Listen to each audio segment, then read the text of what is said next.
Esta semana, João Miguel Tavares declara-se bem-sucedido depois de ter ouvido o Ministro das Finanças alemão. Pedro Mexia confessa-se assessor, mas com a licenciatura em dia. E Ricardo Araújo Pereira sente-se impaciente. Está reunido o Governo Sombra.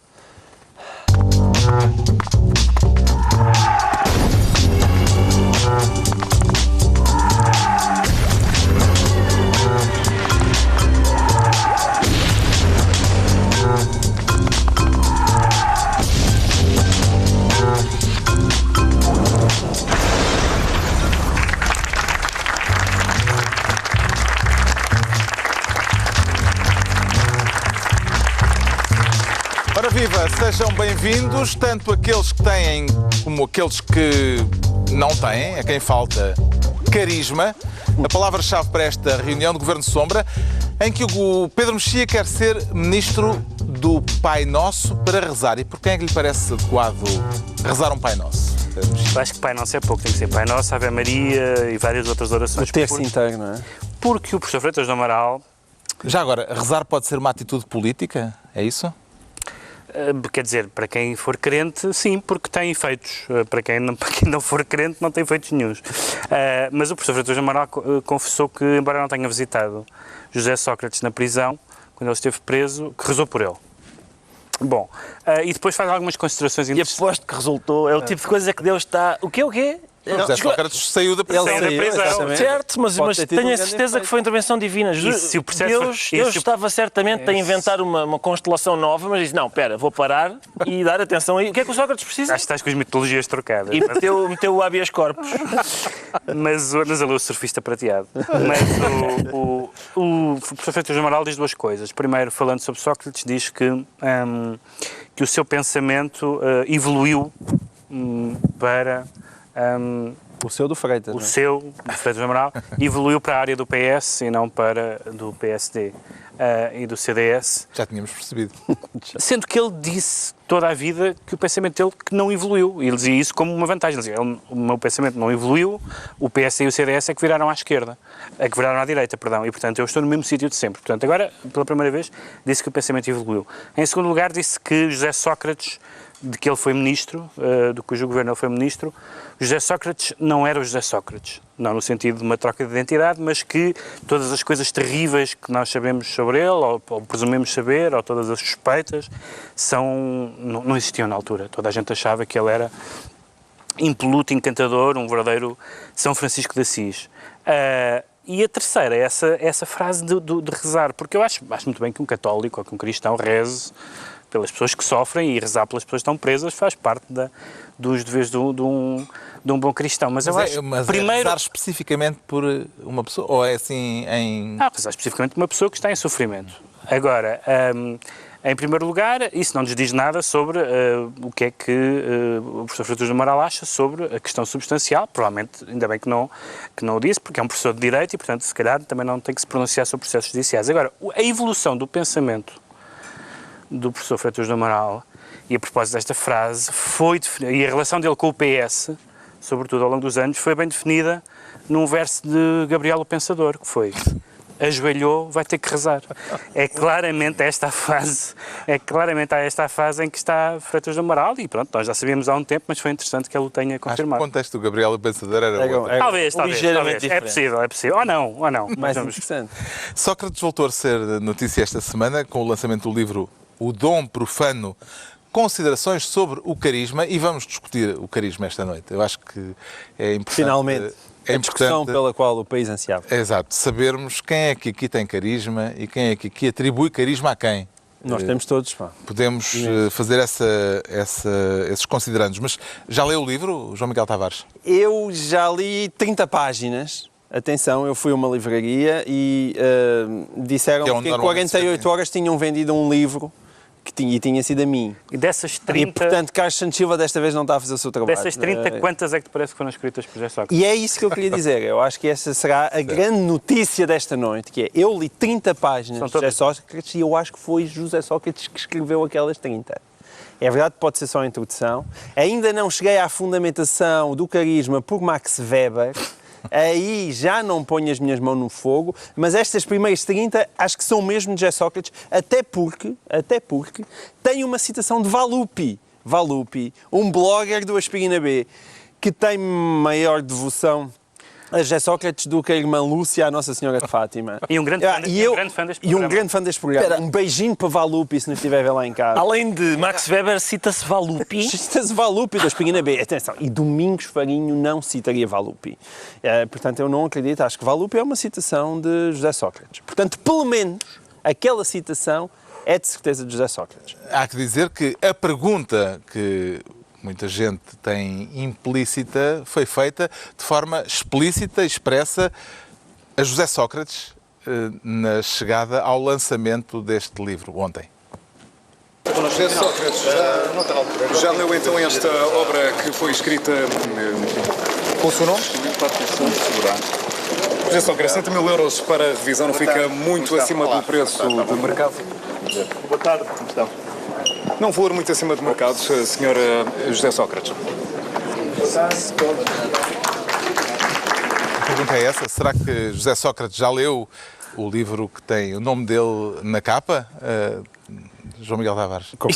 Este jornalista arriscou porque não há nenhum lago na redondeza e, portanto, atirar o microfone está fora de hipótese e, por isso, a segunda hipótese é um banano, não é? E ele livrou-se de boa. A sorte dele é que o pessoal que veio de Vila Real já estava todo dentro da sala, claro. Senão poderia ter... O pessoal que veio de Vila Real, porque há uma notícia que diz que veio uma caminhoneta para encher a sala. Para encher a sala.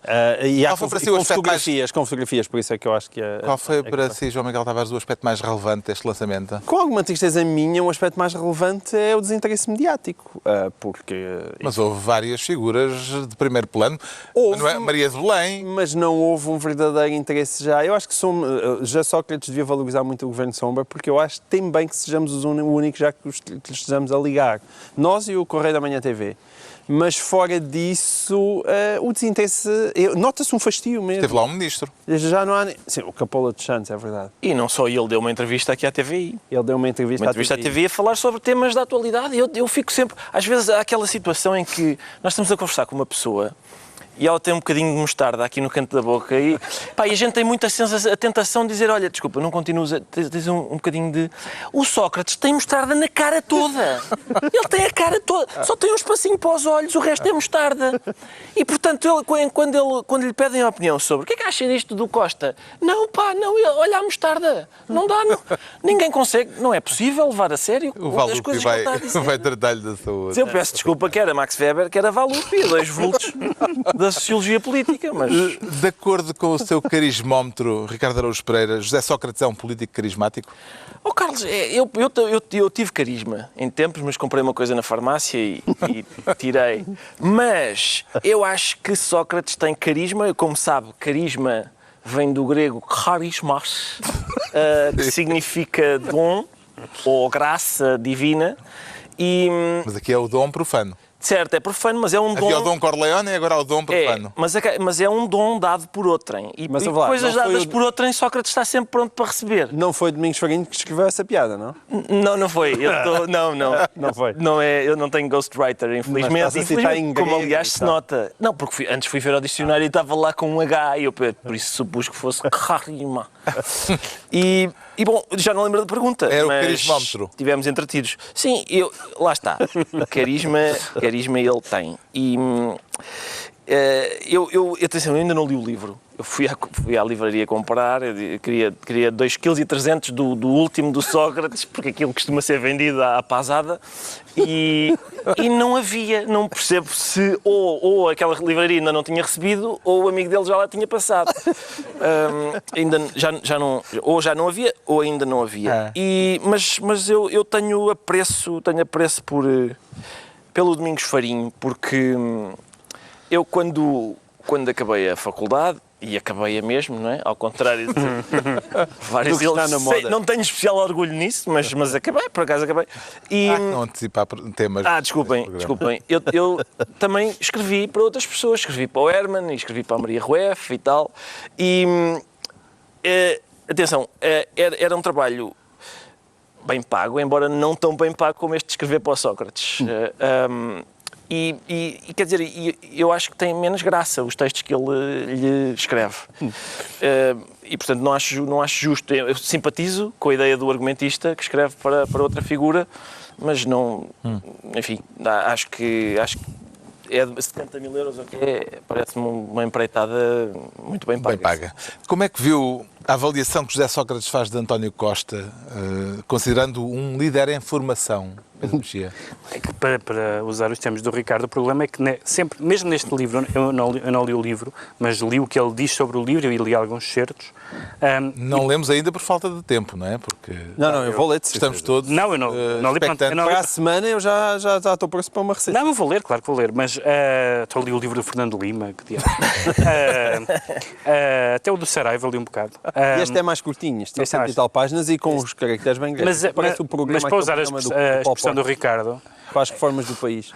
ele vai oscilando entre o que é do domínio académico e o que é do domínio da mostarda, justamente, porque uma coisa podia ser, é um livro de teoria política, mas depois de considerações sobre várias pessoas da política portuguesa, em que ele não está claramente a fazer teoria política, porque não tem nem distância temporal, nem distância pessoal, e está ali como essa de António Costa, dizer que é um líder em formação. O líder em formação. Enfim, o António Costa não tem 20 anos, não é? Não se pode dizer que começou agora, não se pode dizer que não tenha um passado, que não tenha um currículo, não se pode dizer que, provavelmente não a governar, mas a negociar o governo que tenha sido mau, pelo contrário, é um tipo extremamente habilidoso e, portanto, isso há aí uma sobranceria que é realmente tributária daquela famosa frase à porta de Évora. A porta de Évora, que define a relação entre José Sócrates e António Costa para sempre, que é o engenheiro José Sócrates, qualquer coisa deste género, tem direito a defender aquilo que julga que é a sua verdade, que é uma frase com tantas escadinhas para dizer eu não acredito nele, que evidentemente que não é bem pode o José Sócrates citar Max Weber, porque ele tem isso absolutamente entalado e várias outras considerações sobre a popularidade, por exemplo, há várias considerações sobre outros políticos, sobre Marcelo Rebelo de Sousa, sobre outros políticos em que ele fala da popularidade, como se ele não tivesse tido um programa de televisão que antecedeu a sua ida para Primeiro-Ministro, a sua eleição como Primeiro-Ministro, como se as pessoas que se preocupam com o exterior e nós conhecemos aquela famosa imagem do está bem deste lado, estou bem... Ó Luís, vê lá agora. Quer dizer, vamos lá ver, é um discurso de uma virgem, não é? Não, quer dizer, poderá ser muita coisa, mas uma virgem ele não é. E portanto, o que ele diga sobre Max Weber interessa-me muito pouco, porque uma das razões pelas quais eu nunca fui anti-Sócrates... já não está cá para se defender. Uma das razões que eu nunca fui anti-Sócrates, como algumas pessoas neste programa, e várias outras fora deste programa, é que eu nunca lhe liguei muito. Quer dizer, uma coisa é ele como Primeiro-Ministro. Agora, que andaste um bocado distraído. Agora, ouviste o que eu acabei de dizer? Uma coisa é como Primeiro-Ministro. Agora, o que é que o homem teve lá 6 anos. O que é que José Sócrates diz num livro? Afundar o país. Não lhe ligaste muito. Quer dizer, eu, apesar de tudo, tenho outros livros em casa, não é? José Sócrates disse ontem na apresentação do livro que aqueles que ali estavam não estavam só pelo interesse na teoria política, mas a ter uma atitude política. Que a presença deles tinha um significado político. Então não estão, mas aquilo não é um livro de teoria política. Se é um livro de teoria política, devia interessar as pessoas que têm interesse, lá está, pela teoria política. Ele está sempre a oscilar, ele tanto se quer autopromover agora com uma patina intelectual, que ele acha que lhe falta, não sei porquê, não sei qual é a necessidade disso, como está sempre a deslizar para, atenção, isto não é sobre o Max Weber, isto sou eu a voltar. Ele não consegue dizer duas frases mais abstratas, mais sobre o estado do mundo. Quando ele foi falar sobre a globalização, a primeira conferência do comeback que ele fez, que era sobre a globalização, foi sobre o processo dele, do princípio ao fim. Depois deve ter dito que a globalização vem desde o tempo do Vasco da Gama, coisa do género. Mas ele só fala dos seus próprios problemas, o que é normal, toda a gente fala dos seus próprios problemas, do seu próprio futuro político e, sobretudo, dessa ideia de que eu estou aqui, não me atiraram ao chão, não me vou embora, as pessoas ainda correm, ainda tenho futuro político, ainda há presidenciais, etc, etc. A certa altura surge no livro esta pergunta: haverá ainda algum papel para o extraordinário no mundo do ordinário racional que caracteriza a política contemporânea? A que é que lhe parece que Sócrates está a referir-se ao falar do ordinário e do extraordinário, João Miguel Tavares? Pá, eu não sei se isto é uma pergunta armadilhada para o senhor moderador me apanhar a chamar nomes ao José Sócrates. Mas... Acho que ele não precisa de pretexto para isso. Não precisa de pretexto para isso. Quer dizer, se eu tiver que opor o ordinário racional ao extraordinário irracional, eu coloco José Sócrates não no ordinário, mas no extraordinário. Eu acho que José Sócrates é, de facto, uma figura extraordinária pela raridade e por ela, digamos que, encapsular em si tudo o que de pior o país tem. Ela, sei lá, nesse aspecto ele poderia ser uma personagem icónica e estou convencido que ele vai ter um papel na história de Portugal do século XX, exatamente por juntar em si uma espécie de imã em que junta tudo o que são as piores qualidades da política portuguesa naquele homem. E nesse aspecto ele pode ser, olha, uma espécie de anti-Gal de Barcelos. Ele também podia ser vendido em porcelana nas lojas como representante, olhem, tudo o que piorzinho Portugal tem, aqui está, junto neste homem.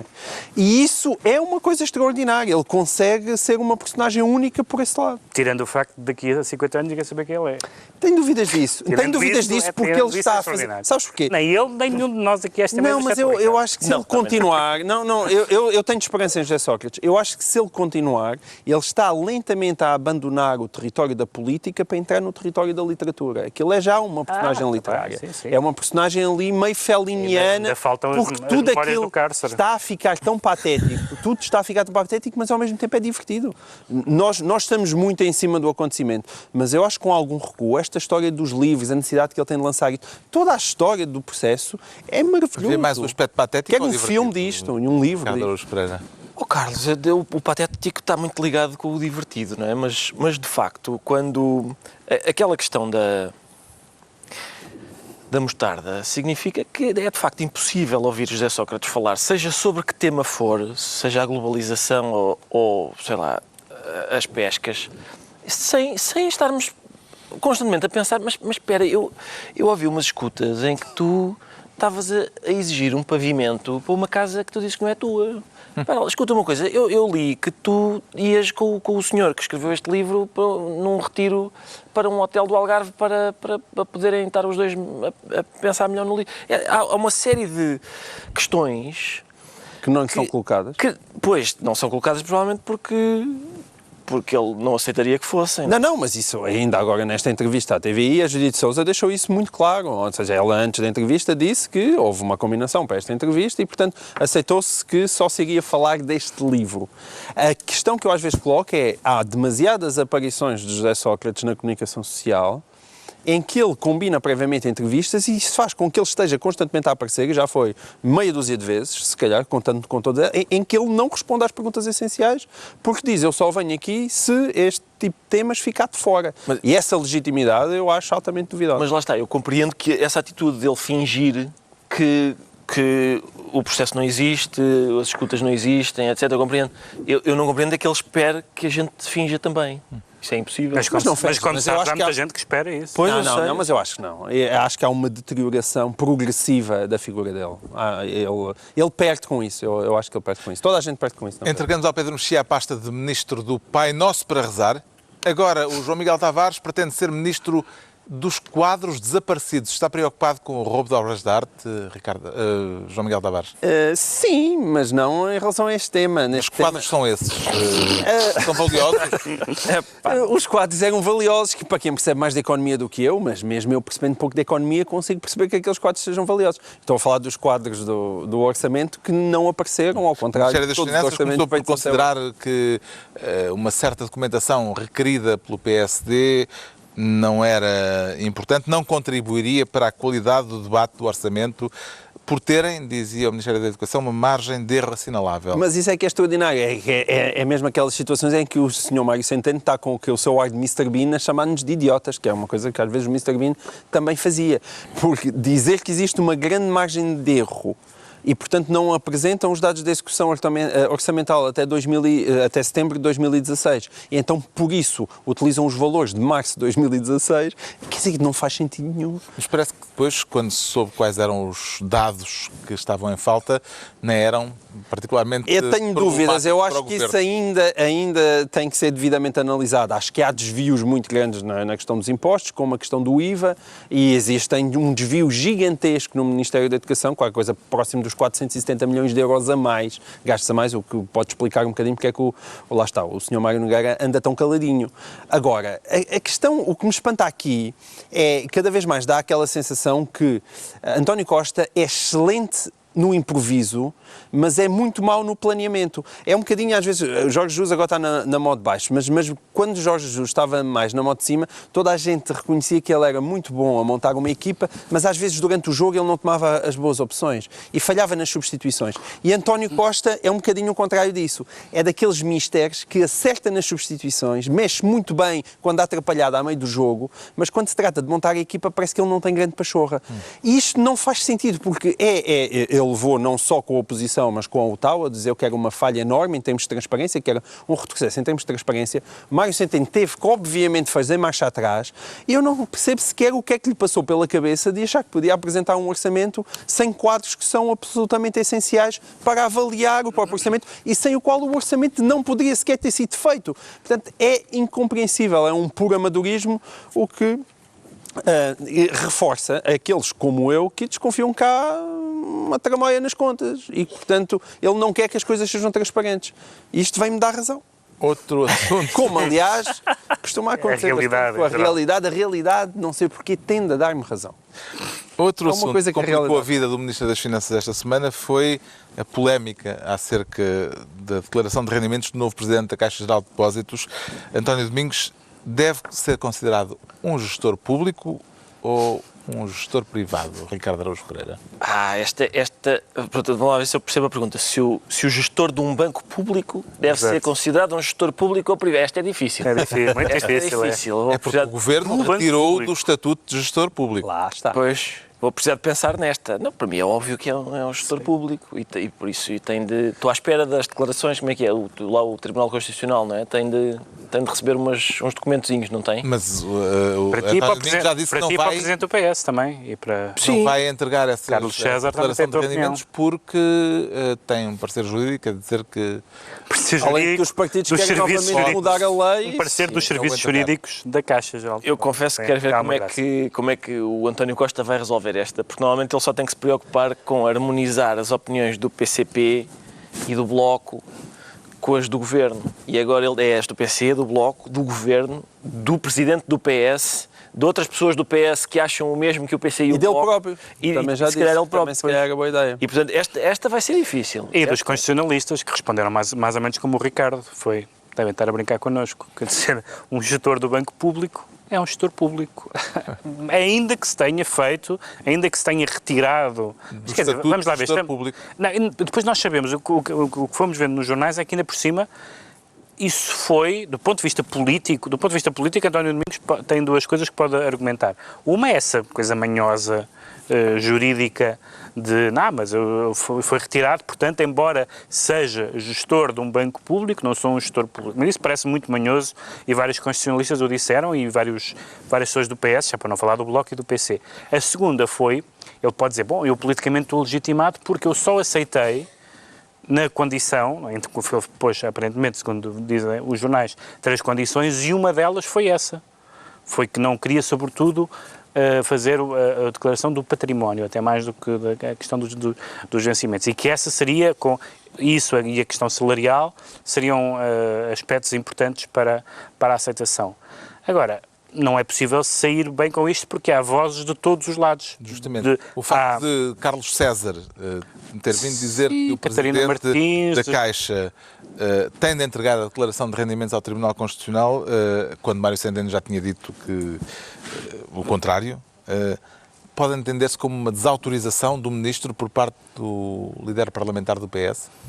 Bem, Se tocasse um gongo cada vez que Mário Centeno era desautorizado, parecia aquela coisa Da amiga Olga. A amiga Olga. Amiga Olga, o homem do gongo. O rapaz do gongo. Sempre que Mário Centeno é desautorizado, aparece o rapaz do gongo. Ele é muitas vezes, começou logo com aquele programa que ele tinha e que foi metido na trituradora e saiu assim só uma tirinha, sobrou do O facto do ministro não ter filiação partidária pode ter relevância nesta matéria? O que acontece em Portugal, e isso é um bocado triste, mas é um facto, é que as pessoas que não têm filiação partidária, em geral, são também politicamente totós. Não tem que ser, não é fatal. Lembram-se do Álvaro, lembram-se de outras figuras. Ou seja... Estás-nos a chamar nomes a quase todos, não é? Não, sim, mas quer dizer, na verdade, as Não pessoas... têm filiação partidária e têm atividade E política tem atividade ativa. política. O que é que nós estamos a fazer aqui neste programa? Isto não é atividade política. Eu não, Meu Deus. eu não estou. Meu Deus, vamos interromper a emissão, por favor. E, Tudo é portanto, político, pá. Já Sócrates conseguia-te explicar isso. Desculpa. pois, mas eu prefiro Max Weber. Mas o Mário Centeno não tem muito jeito político. Não é a questão de se chamar técnicos e de se chamar universitários, muitas vezes esbarra com isso, que é o caso do ministro Álvaro Santos Pereira, não é? Sim, sim. Que tem aquela frase absolutamente inócua do chamem-me Álvaro, não sei o que mais. Mostra que quando há uma pessoa que não sabe, ou o país em que vive, ou os usos da tribo, ou não sei o que mais, está sempre a cometer gafes, Mas é que mais uma vez... ou a ser tomado por trouxa, ou não sei o que mais. E isso não tem nada a ver com nem a decência, nem a honestidade, nem a capacidade técnica. Tem que saber o político, que é o político do governo. Que é assim, quando a gente olha para este governo, assim, que é um político, a gente vê quando vai do outro lado do passeio, olha ali um político, é Augusto Santos Silva, que é uma pessoa que de manhã veste a armadura, não é? Antes de fazer mais qualquer coisa. É uma pessoa que... 2 ou 3, não é? Bem, António Sim, Costa, à cabeça. sim. Há coisas que ele deve fazer antes de estudar umas Não é mais difícil, sim. Até para aquilo não enferrujar. Mas são aquelas pessoas que sabem muito bem o que estão a dizer, não se deixam apanhar facilmente, nem são facilmente desautorizadas. No caso de Mário Centeno, isso não tem acontecido. O João Miguel Tavares fica então ministro dos quadros desaparecidos. Agora é a altura do Ricardo Araújo Pereira se tornar ministro da opinião. Está com vontade de tutelar os chamados opinion makers? Não são os opinion makers, são os opinion givers. São só pessoas que dão a sua opinião. Pelo que percebi, quero contar aqui a história Exato. da carta aberta que um cidadão septuagenário, se não me engano, Exatamente. 72 anos. 72 anos e que... escreveu a um deputado...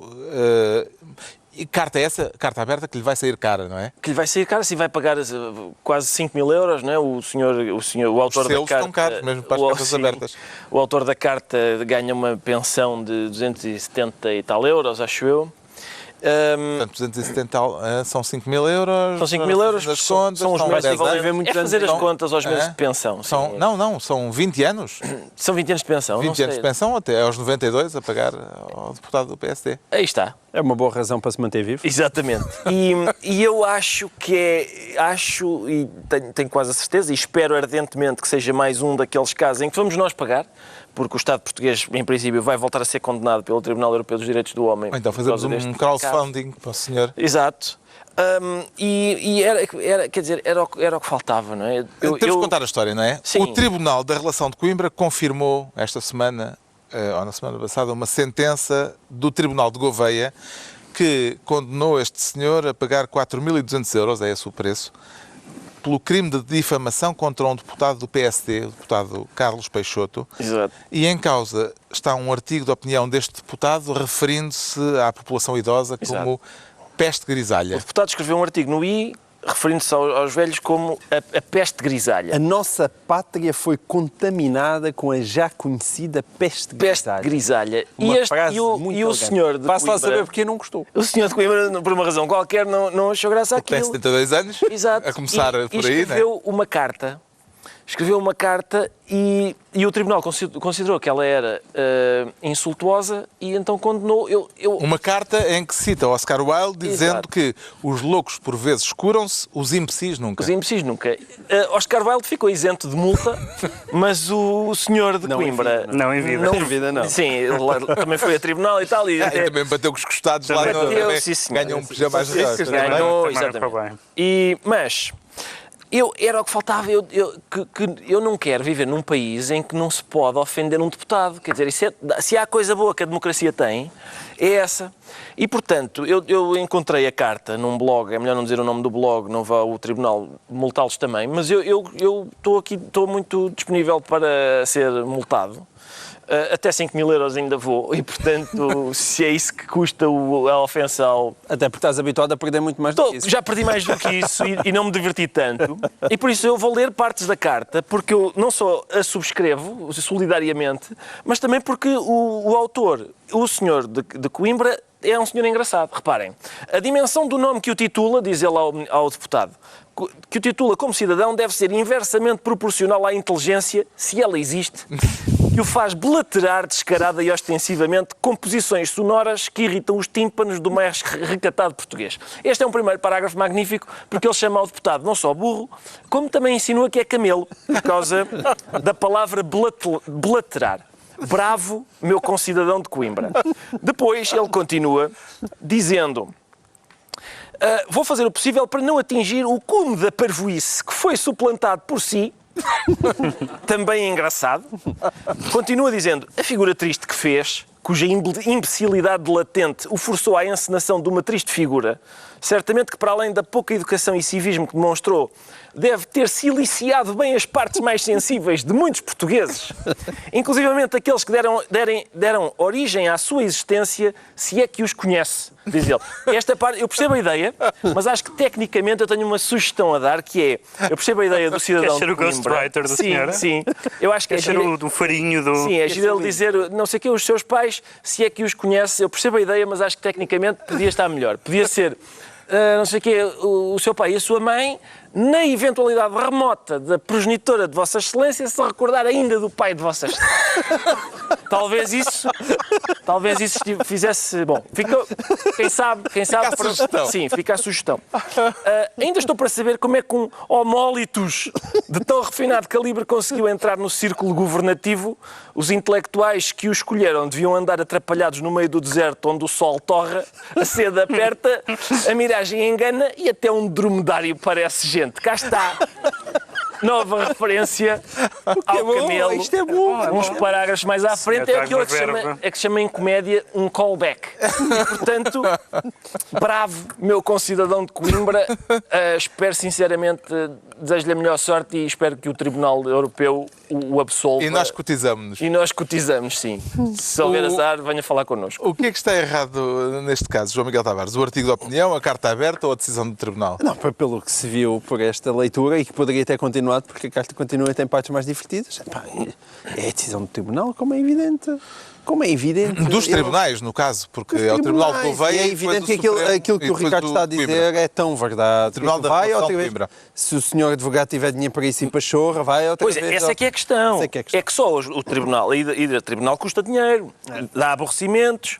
Ainda por cima o Tribunal, aqui nas coisas que o Tribunal dá como provado, uma delas é que este senhor tem um pacemaker e já teve 3 infartos. Ora, não lhe deve fazer muito bem de repente ouvir um juiz a dizer: o senhor está a dever ao senhor deputado 5.000 bananas. Não.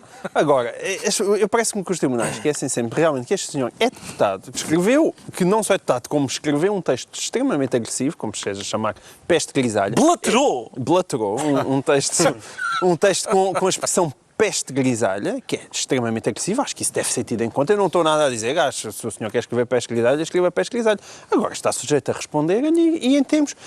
Mas estes termos são fortes, mas são a atacar um deputado da nação que tomou uma posição pública. Portanto, isto é uma crítica política. E sendo uma crítica política, o deputado, os juízes vão, mas é... Lá está. Diz? Os juízes Diz. Vão para, é dizer que está a gravar. Os juízes vão para o deserto apanhar sol. Blaterar para outra freguesia. Mas isso fica para ti, Ricardo. Tá bem. É que sabes, se eu disser as mesmas piadas do que tu, como se eu fosse capaz. Se eu fosse capaz de dizer as mesmas piadas do que tu, eu iria para o tribunal como tu não vais. Tu já disseste tudo, não é? Já fizeste as piadas mais cabrosas e safas-te sempre. Não, mas já tenho ido também. Essa é a tua verdadeira arte. Já tenho ido também. E só de que depois blaterar para outra freguesia. Pois a minha vantagem é que no tribunal sou sonso. O que é que lhe parece mais ofensivo, Pedro Mexia? Citar ao Oscar Wilde ou chamar aos velhos peste grisalha? Eu acho que a queixa devia ser arquivada com um fundamento literário, simplesmente. Mas O camilianismo não é crime. Imagine-se, por exemplo, sobre essa ideia de ofender um deputado. Imagine-se chamar eunuco a um deputado. Que horror, inaceitável, como é que se pode chamar isso? Quem é que já fez isso? Com muita graça, e no próprio Parlamento? Uma deputada, Natália Correia, no famoso debate sobre o aborto. No soneto do truca-truca. Exatamente, havia um deputado do CDS, chamado João Morgado, que dizia que o sexo só servia para a procriação, e a Natália imediatamente escreveu um poema no próprio hemiciclo, que distribuiu, dizendo que, como ele só tinha um filho, estava dada a prova que ele só tinha usado, como ela dizia, par-carração, o instrumento uma vez. E depois ia assim. E acabava com não sei o quê. A par-carração ficou capado o Morgado. E acabava assim o poema. E o que é que as pessoas fizeram? O Morgado aguentou, as outras pessoas riram-se e seguiu para bingo. As pessoas não podem... Essa O coisa Morgado aguentou, deu graças a Deus ser só uma metáfora. essa coisa das pessoas, da hipersensibilidade no espaço público, é uma coisa que eu não percebo. As pessoas que estão no espaço público, sejam jornalistas, comentadores, colunistas, deputados, figuras públicas, têm mais é que ouvir coisas desagradáveis como nós ouvimos, o João Miguel mais do que nós, e seguir com a sua vida, senão vão para casa. Claro. O Ricardo Araújo Pereira fica assim Ministro da Opinião. Estão entregues as pastas ministeriais por esta semana. Agora vamos ter que acelerar e vamos analisar porque é que o João Miguel Tavares se declara bem-sucedido. Vem aqui para se gabar, é, João Miguel Tavares? Eu não venho nada aqui para me gabar, eu não venho Não? aqui para me gabar, venho aqui para A coisa criticar. está a correr-lhe bem, como há um ano, ou piorou? Não, mas atenção, não digas isso com essa voz, porque não me está a correr bem a mim nem a ninguém. Há gente que acha que isto lhe anda a correr bem, mas não anda. O que é que foi, pá? Nada. Estou a meter uma cunha ao moderador para o próximo tema ser um bocadinho mais longo. Bom, tem então eu vou muita- despachar isto. Isto é Muita coisa para dizer. Por favor. Isto vem a propósito do Ministro Alemão das Outra vez. Finanças. Sim. Eu Diz que Portugal estava a ser muito bem sucedido até entrar em funções do atual governo. Com certeza. E como eu vinha para aqui dizer ao Sr. Isto Schauble... será a tradução alemã de vem aí o diabo? Não. Epá, sim, mas está bem. Eu acho que sim. Sim, é a Eu só tradução faço alemã, perguntas aqui. de venha aqui o diabo. E em português o venha aqui o diabo já foi bastante estúpido, como isto já se chegou, como se viu, não é? Porque passou setembro, já vamos em novembro, quase em novembro, e portanto, e não veio, portanto, foi uma afirmação estúpida em português. Em alemão, então, é completamente idiota. E o Sr. Schauble tem que se calar de uma vez por todas, mandar estas bocas. Não é porque eu não acho que ele tenha razão, é porque aquelas bocas dele só fazem um favor ao António Costa. Até Pedro Passos Coelho já se veio afastar do Sr. Schauble e veio dizer que aquilo eram afirmações inadmissíveis para alguém que ocupa um cargo de Ministro dos Negócios Estrangeiros, e depois criticou ao mesmo tempo António Costa por não se responde a isto com uma piada, com uma graçolas, porque António Costa disse... Vamos falar das declarações de António Costa. Agora, porquê é que António Costa responde com uma graçola? Porque ele acha graça. É evidente. Cada vez que vem o Sr. Schauble dizer este tipo de coisas, lá podem abanar o espectro do imperialismo alemão e de está aí a Europa que dá cabo de nós e que nós não tivemos nenhuma responsabilidade naquilo que nos aconteceu. Vejam, estão a ver, olhem os malandros dos alemães. E, portanto, por amor de Deus, o Sr. Schauble cale-se e começa a mandar opiniões sobre o Deutsche Sabe dizer Bank. isso em alemão, Não, infelizmente Então não sei. vale a pena. Pronto. Não. Às declarações do Ministro Alemão, respondeu o Primeiro-Ministro Posso tentar ir dizendo que aprender. só dá atenção aos alemães que sabem do que falam, como a Volkswagen, a Bosch e a Continental, que continuam, disse o Primeiro-Ministro, a investir em Portugal. O que é que lhe pareceu a resposta do Primeiro-Ministro? Pedro? Acho que foi o momento Liberace de António Costa. E com isto... Ninguém se lembra de quem é o Liberace. Não, Vais ter mas de concretizar. vou, mas não tem nada a ver com a orientação sexual. Tem a ver com o Liberace, que a certa altura da sua vida tinha bastante sucesso comercial, mas era arrasado pelas críticas, e o Liberace dizia, então como é que reage às críticas negativas? E ele disse, eu leio-as e vou a chorar a caminho do banco. E é no fundo o que ele responde. E esse senhor diz isso, mas estamos a fazer negócios. Portanto, é um momento de Liberace. Será que podemos concluir daqui que tanto o Presidente do PSD como o líder parlamentar social-democrata destas declarações estou a referir-me às declarações agora de Pedro Passos Coelho, não é? Certo, as declarações segundo as quais Pedro Passos Coelho disse: o país está pior, mas as pessoas ainda não estão conscientes disso. Exatamente. Ok. O país está pior, mas as pessoas ainda não... O que é curioso porque... Sim, mas essa frase não é absurda, peço desculpa. Certo, não, mas Não é, tens não que é. admitir... Desculpa lá. Não é absurda. Tens que admitir que é engraçada. Porque É no muito tempo engraçada. dele... É muito engraçada, mas Luís não é... Montenegro tinha Pois, dito claro. em 2014 Claro. que Sim. a vida das pessoas não está melhor, mas o país está muito melhor. Sim, portanto, no tempo dele a vida das aqui um- pessoas não estava melhor, mas o país estava ótimo. E agora o país está pior, Estava embora ótimo, a vida... estava melhor. As pessoas ainda não repararam. As duas são verdade. A questão é, as pessoas nunca reparam. O PSD tem o gosto tão apurado para o estado do país. Não é isso. Mas pode-se Oh, concluir... pessoas- As pessoas nunca Tanto que as reparam. pessoas começaram a reparar que o PSD ganhou as eleições. Não ganhou nada.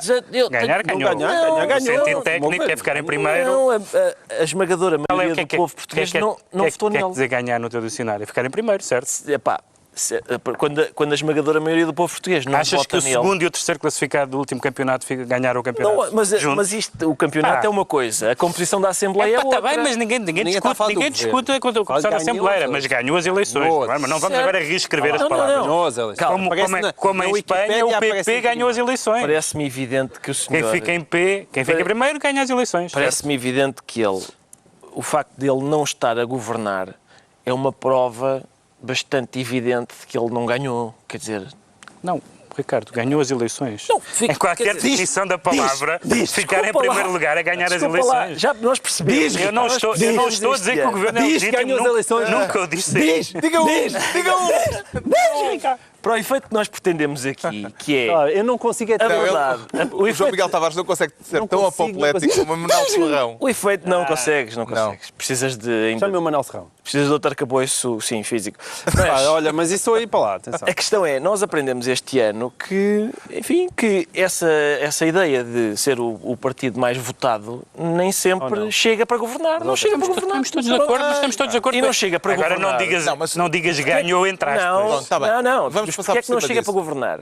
Porque houve mais portugueses a votar contra ele do que a favor. Com Mas certeza, pode-se claro concluir sim. que o PSD, no fundo, acha que os portugueses são de compreensão lenta? Com certeza, claro. O que eles estão a dizer às pessoas é: atenção, não confiem nas vossas opiniões. Toda a gente- A gente é que sabe como é que o país está. Sabes- E estava bom no nosso tempo, apesar de vocês não acharem, e está mal agora, apesar de vocês também Ricardo, não acharem. tu sabes muito bem que as pessoas ligam mais às coisas que lhe dizem diretamente respeito do que aos índices macroeconómicos, etc. Portanto, a frase não é absurda. Mas em termos de índices macroeconómicos, O que as pessoas... Não estou a dizer... estamos piores do que estávamos no tempo dele. Não é isso que Ele estou a falhou dizer. todas as metas. Não é isso que eu estou a dizer. Eu estou a dizer a frase não é absurda. A frase faz sentido. A economia pode melhorar e, no entanto, se o emprego e os salários, etc., não melhorarem, as pessoas não dão por melhores nenhumas. O que tu estás a dizer é que, teoricamente, a frase faz sentido. Mas, na prática, bem. no que se vive hoje em Portugal, não vejo de que modo Tá bem, possa tá bem. fazer, Pronto. porque eu não vejo que tenha havido essa... Essa? Isso que ele diz, isso de estarmos... Os tais índices, no tempo dele também era uma vergonha. Então está esclarecido porque é que o João Miguel Tavares se declara bem-sucedido. Quanto ao Pedro Mexia, sente-se assessor com ou sem rabos de palha, Pedro Mexia? Eu não percebo isto das qualificações académicas, porque... Esta semana é precisamente o houve meu 3 ponto. casos com assessores, um deles é um chefe de Sim. gabinete do governo, de gabinetes socialistas, melhor dizendo, porque um é da Câmara de Lisboa, e é disso que quero falar. Mas isto é muito cansativo, esta história das habilitações académicas, por várias razões. Bom, evidentemente que as habilitações académicas são, para alguns cargos, são requisitos legais. E, portanto, Para mim, é uma prova da crise de valores que nós vivemos, porque eu não quero parecer reacionário, mas... Epá, no meu tempo, Essa frase é um bocadito. No meu não? tempo, a gente No meu mentia tempo? sobre o tamanho do pênis, coisas que realmente interessam. Agora, habilitações literárias, o que é que isto interessa? Eu sou licenciado e daí? O que é que isso... 100% dos participantes neste painel são licenciados, quando 100% têm uma coisa Não é neste verdade, painel. eu não sou licenciado. É sim, senhor. Quando a totalidade das pessoas que compõem este painel tem uma coisa, é porque essa coisa não interessa assim tanto. Nós temos isso e temos a alopécia, é o que nós temos. Eu também não Isso tenho interessa. tanto. Deixa, senhor, aí atrás. Não tenho tanto como vocês. Não. Esse bem, é um careca. Eu não percebo, primeiro não percebo a importância que se dá, tirando o facto de ser um requisito e tirando o facto das pessoas poderem mentir sobre esse requisito, mas dá-se a importância, por exemplo, que teve o caso Relvas, tendo em conta outras coisas sérias, e não estou a falar só das questões económicas e das decisões governativas. Aconteceu nos últimos anos um caso 1000 vezes mais grave que o caso Relvas, foi o caso Silva Carvalho, o caso de poder haver uma pessoa que transita dos serviços secretos para o mundo empresarial e que usa segredos e que move campanhas contra pessoas. Isso é tão mais grave do que se um senhor é doutor ou se é engenheiro ou se teve uma equivalência. Claro que isso choca muitas pessoas, etc. Agora, de repente parece que há uma epidemia. Quantos é que foram esta semana? 3? Exatamente. 3. Quer dizer, 2 são casos diferentes. Não são bem apesar de iguais tudo, os não é? casos. Portanto, há um padrão. Não, mas um destes, não satisfeito com uma, inventou que era licenciado, tinha 2 licenciaturas. Mas o que é isto, pá? Os casos são diferentes e em alguns casos também ainda não percebemos exatamente. Todos já houve várias Não, e o que tu dizes respostas. é uma epidemia quando era só 1 ou 2. Agora, uma vez que há tanta procura, devia haver um Ministério da Educação Fictícia e 2 ou 3 universidades só a largar estas licenciaturas. Sendo que mentir sobre habilitações académicas no Ministério da Educação é um bocadinho mais grave do que no Ministério da Agricultura, Pode-se digamos. dizer que os casos relevas de António Costa têm menos nível do que os originais no governo de Passos Coelho? Mas eu acho isto tudo mesmo... Para já, há um paralelo... Quer dizer, o PSD está assim meio envergonhado, não é? Porque eu lembro-me que o Passos Coelho disse na altura de Rovas, isto é um não assunto.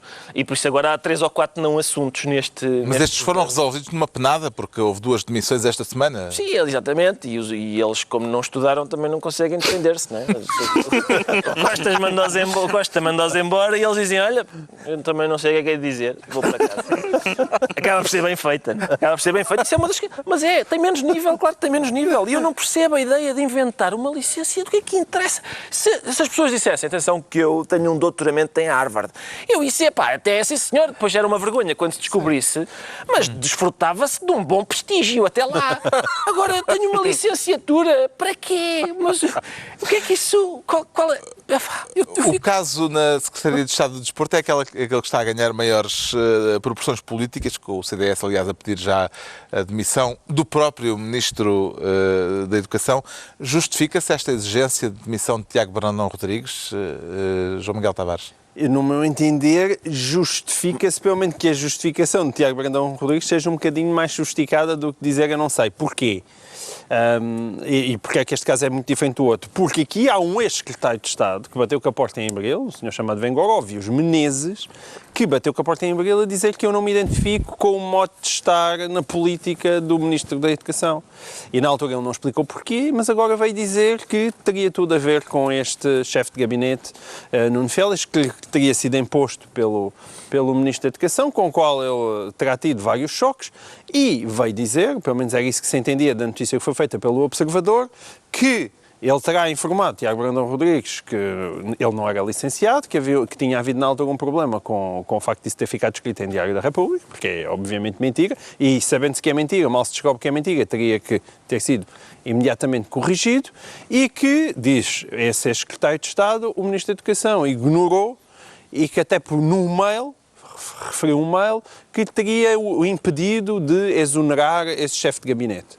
Agora, Tiago Brandão Rodrigues já veio dizer que é tudo mentira. Então agora acho que a bola passa outra vez para o senhor Vengoróvios Vamos ter folhetim para umas semanas? Quer dizer, eu aqui neste aspecto eu quero ter folhetim porque isto é uma coisa grave. E, portanto, se há um mail, e se o senhor Vengoróvios Menezes diz que há um mail, que mostre esse mail ou que dê mais pormenores acerca daquilo que aconteceu. E se Tiago Brandão Rodrigues tiver de alguma maneira a mentir em relação a isto, é evidente que eu acho que eles têm que mentir. Não, é que há um dos casos, tem a ver com um senhor que, pelos vistos, foi testa de ferro do pai, que era o blogger chamado Miguel Abrantes, que afinal sempre era um nome falso, embora muita gente tenha dito naquela altura que o conhecia, o que é curioso. Não conheciam, mas nunca disseram que o nome era verdadeiro. Não disseram o nome, não conheciam mesmo o Miguel Abrantes? Está bem. Conheciam o Miguel Abrantes. Mas não, conheciam eram com outro nome. Sabiam quem ele era. E que não era assessor do governo. Exato, é um recurso literário. Vamos chamar literário a isto. Mas é curioso porque era o tal senhor que era pago pelo Sócrates para dizer bem dele. Pago para dizer bem do Sócrates e era bem pago, o que é justo porque é preciso ter muita imaginação para dizer bem do Sócrates, não é? Não era assim tão bem pago para o trabalho que ele fazia, eu acho muito mal pago. O trabalho era muito... 3.500 euros por mês. O trabalho era exaustivo. Também dizem que ele estava reformado, portanto aquilo é uma espécie de entretém, não é? Há uns reformados que andam para aí a dizer mal deputados do PSD. Aquele era mais perto e estava a dizer bem de Sócrates. Ganhava muito mais. Na vez de levar com processos. João Miguel, sinceramente, está entretido. Entre dar milho aos pombos e escrever um blog a dizer bem do Sócrates, eu ponho milho aos pombos num patamar, apesar de tudo, muito mais elevado. Temos que ir para os decretos. É a altura dos decretos. O Pedro Mexia decreta pequeno almoço. Pequeno almoço, como se sabe, é a refeição mais importante do dia. E os políticos ingleses. E era isso. E pronto, e é isto. E os E políticos, também amanhã um bom e pequeno os almoço. políticos Boa ingleses, noite. os políticos ingleses, parece que há uma onda esta semana de políticos ingleses que devem, tendo isso em mente, houve 2 responsáveis políticos, um trabalhista e um conservador, que se referiram em discursos, se referiram ao Brexit como breakfast. Um deles 3 vezes. E então foram produzidas frases como vamos fazer do pequeno almoço um sucesso ou este pequeno almoço vai ser caótico. E é muito engraçado, dos 2 principais partidos, e um deles 3 vezes no mesmo discurso diz breakfast, o breakfast é isto, temos que combater o breakfast. Não, e há um ponto engraçado, em que, pelos vistos, há um modelo de Brexit que é delineado pelos banqueiros. E ele diz, nós somos contra o pequeno almoço dos banqueiros. O João Miguel Tavares decreta Exato. spam. Eu decreto spam, porque é para aí que eu espero que os mails da Hillary vão. Porque neste caso em particular, eu estou com algum receio de que aquilo seja realmente comprometedor, porque o FBI resolveu reabrir a investigação a 11 dias das eleições e quer dizer, neste momento eu rezo para que aqueles mails da senhora Hillary sejam gatinhos a fazerem coisas, porque o que nós não precisamos neste Tendo momento... em conta um dos correspondentes dela, que não costumava mandar fotografias de gatinhos Pois não, propriamente. costumava. E, portanto, nesta altura do campeonato, tudo o que Não nós dava não jeito. queremos é que venham energizar a campanha de Donald Trump. Por amor de Deus, não. O Ricardo Araújo Pereira decreta pois. Pois, é o que eu decreto. Pois. É o que eu decreto, porque um tribunal britânico teve uma decisão bizarra. Vocês ouçam esta. Eles disseram que os trabalhadores da Uber devem ter direitos. Onde é que eles vão buscar esta? Incrível. Dizem eles que devem ter direito a salário mínimo e às férias pagas. A Uber, como é evidente, uma vez que se trata de uma empresa que vale 62,5 a 1.000 milhões de euros, já disse, se é para começar a dar direitos aos trabalhadores, assim não queremos brincar. E vai recorrer. Vai recorrer e pronto. Mas é engraçado porque o Tribunal diz, isto de haver falsos trabalhadores por conta própria tem de acabar. Estes senhores são funcionários da Uber. E nós aqui na civilização temos regras. Lá na selva é que é tudo à balda. Mas a Uber não apreciou. Muito bem. Exato. Está concluída mais uma reunião semanal, 2 a 8 dias, à mesma hora, novo Governo de Sombra. Pedro Mexia, João Miguel Tavares e Ricardo Araújo Pereira.